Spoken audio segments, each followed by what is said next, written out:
کہ ہم نے تو اپنی زندگی گزار لی ہے، ہماری بچیاں ان میں نہ وہ صبر ہے نہ وہ پیشنس ہے، کہیں وہ نفسیاتی مریض نہ بن جائیں، اور آنے والی بچیوں میں مجھے ڈر ہے کہ وہ اس طرح کی باتیں نہ سن سکیں گی۔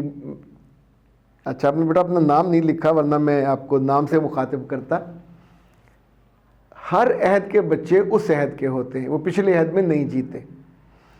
مجھے نہیں پتا آپ نے کس کالج میں یا کس یونیورسٹی میں تعلیم پائی، بظاہر تو یہ لگ رہا ہے کہ آپ یونیورسٹی نہیں گئے، کالج بھی نہیں گئے، پر پھر بھی اپنے بچوں کو جنم دیا، گھر کو اچھا سا لے کے چلے، سکون سے بچے بڑے کیے، ان کو پڑھایا بھی ہے۔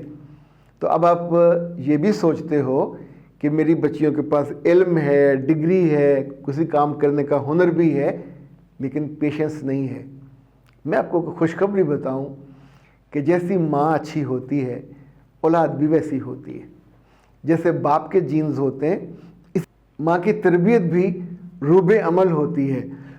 جیسے آپ ہو ٹھنڈے، میٹھے، نرم، گرم، آپ کی بیٹیاں آپ کی طرح مہمان نواز ہوں گی، آپ کی بیٹیاں آپ ہی کی طرح صبر وقتی طور پہ چونکہ آپ کا سایہ ہوتا ہے، آپ کی محبت ہوتی ہے، آپ ایک چھتری کے طور پہ ان پہ تنے ہوتے ہو، تو وہ واہ واہ کرتی ہیں۔ لیکن جب آپ کے بیٹیاں اور آپ کے بیٹے دوسرے لوگوں سے ڈیل کرتے ہیں تو یہ ہو نہیں سکتا۔ ویسے بائی دا وے، آم کا بیٹا کیا امرود ہوگا، اور انار کی بیٹی کیا لیمن ہوگی؟ جو بنیاد، جو اس کی پرورش یا جو اس کی گرومنگ ہوئی ہے جس گھر میں، انشاءاللہ العزیز آپ کے ہاں بھی ہوگا۔ مجھے بہت سال پہلے ایک بچی نے پوچھا، وہ یونیورسٹی میں پڑھتی تھی اور بڑی ماڈرن تھی۔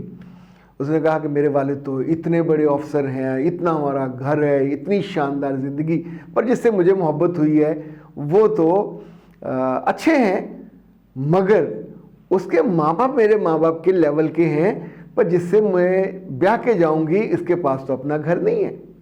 تو میں نے مسکراتے ہوئے کہا کہ بات یہ ہے کہ میرا رب جب انسانوں کو اور ان کے بچوں کو دنیا میں بھیجتا ہے تو اپنی وہ خدائی چھوڑ نہیں دیتا نا، وہ رخصت پہ جاتا ہے۔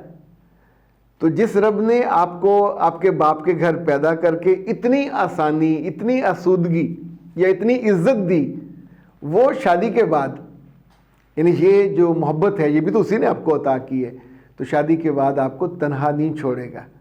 پھر بہت سال گزر گئے، میرا خیال ہے یعنی 8-10 سال کے بعد اس نے مجھ سے رابطہ کیا اور اس نے کہا کہ سر آپ تو مجھے بھول گئے ہوں گے، پر میں آپ کو نہیں بھولی۔ آپ کے ایک جملے نے مجھے کھڑا کر دیا تھا، اور میں نے سوچا تھا کہ آپ کی بات 100% سچی اور دل کو لگتی ہے کہ میرے رب نے مجھ کو سب کچھ، ماں باپ بھی اس نے عطا کیے، میں نے تو نہیں مانگے تھے، اسی کا چوائس تھا۔ میری شکل اچھی تھی، مجھے پڑھائی میں اچھا بنایا تو اسی نے بنایا۔ تو اب یہ جو مجھ کو محبت اس نے دی یہ بھی اسی نے دی ہے، یعنی یہ کسی اور کو مل جاتا تو میں کیا کر لیتی۔ تو اس نے کہا سر میں آپ کو یہ بتانا چاہتی ہوں کہ میرے 3 بچے ہیں، 2 بیٹے ہیں، 1 بیٹی ہے، اور میرے میاں نے نہ صرف مجھے الگ گاڑی لے کے دی ہوئی ہے میرے نام، پھر اس نے 2-3 بار اللہ کا شکر ادا کیا۔ اس نے کہا سر میرے بچوں کے لیے ابھی سے ایک پلاٹ ہم لے چکے ہیں، ہم نے بچوں کو نہیں بتایا، پر ان کے لیے ایک پلاٹ ہمارے پاس موجود ہے۔ تو جب یہ بڑے ہوں گے تو ظاہر ہے دودھ کو جاگ لگ چکا ہوگا، اور یہ ان کی زندگی اپنی ماں کی زندگی سے بہتر ہوگی، چونکہ آنے والے دنوں میں یہ ساری نعمتیں، یہ ساری آسانیاں، آسائشیں ان کو میسر رہیں گی۔ تو اس والے معاملے میں میرا فیتھ، میرا ایمان اتنا پکا ہے، اور یہ میری جان ہے۔ میں اس ایمان کے لیے اپنے رب کا بہت مشکور ہوں کہ رب زندگی میں ہم کو خوار ہونے کے لیے نہیں بھیجتا، ناکام ہونے کے لیے بھی نہیں بھیجتا، وہ ہم کو گرے پڑے لوگوں میں سے نہیں بناتا، ہم کو موقع دیتا ہے، اپرچونٹی دیتا ہے۔ کچھ لوگ ناشکری کرتے ہیں اور کچھ شکر گزاری کر کے اللہ کا پلو پکڑ کے اس کے ساتھ جڑے رہتے ہیں اور اس کی نعمتوں کو دونوں ہاتھوں سے استعمال بھی کرتے ہیں، مزے بھی کرتے ہیں، اور اپنی اولاد کے لیے چھوڑ جاتے ہیں۔ میں دعا کرتا ہوں ان سارے خواتین و حضرات کے لیے کہ جن کی زندگی میں دکھ ہیں، اپنے رب کو پکڑ لیجئے، کبھی مت چھوڑیے، کبھی بے یقینہ مت ہوئیے، کبھی اپنے ایمان کا تماشا مت بنائیے۔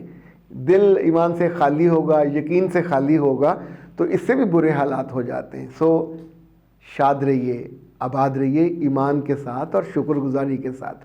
جو آپ کے ساتھ ہوگا وہ انشاءاللہ اچھا ہوگا۔ جو کمزوری ہوتی ہے وہ ہمارے اپنی عمل اور ایمان کی کمزوری کی وجہ سے چیزیں ہو جاتی ہیں۔ اختر عباس کو دیجیے اجازت۔ السلام علیکم۔